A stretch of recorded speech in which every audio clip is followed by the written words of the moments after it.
Liquor బ్లాక్‌ల అమ్మంగా జూషినాం గానీ, ఈడ వందే భారత్ ట్రైన్ టికెట్లు గూడా బ్లాక్‌లో దొరుకుతున్నాయటుల్లో. వారెవ్వా! ఏమన్నా దందా నడిపిస్తుర్రులే. లీగల్‌గా వెబ్‌సైట్‌లో బుక్ జేసుకోర్రా అని 4 గదరిచ్చి తోలియాల్సింది బొయ్యి. మెల్లగా 380 ఇస్తే టికెట్ ఇస్తా అని ఆఫర్‌లిస్తుండు నల్లకోటేసుకున్న టీటీఈ సారు. ఇదే టికెట్ మీరు వెబ్‌సైట్‌లో కొంటే 750 ఉంటది. నా తాన 380కే దొరుకుతది అని టీటీఈ బంపర్ ఆఫర్ ఇస్తే, లే సార్ ముగ్గురం ఉన్నామని ప్యాసింజర్ అనబట్టే. ఈ ముచ్చటంతా మెల్లగా జేబులున్న సెల్లుల రికార్డ్ చేస్తుండన్న సంగతి టీటీకి తెలియదు కదా. పాపం ట్రైన్ డోర్లు బంద్ అయ్యేదాకిచ్చిండు ఆఫరు.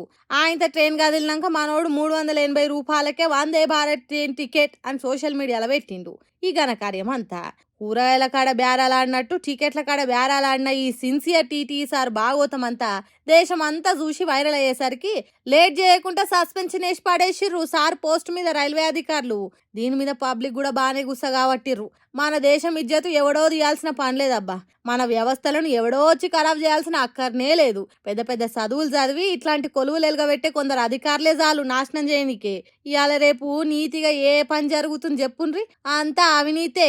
పైసే పరమాత్మ అయిపాయే అని మాట్లాడుకోవట్టే చూసినోళ్ళు కూడా.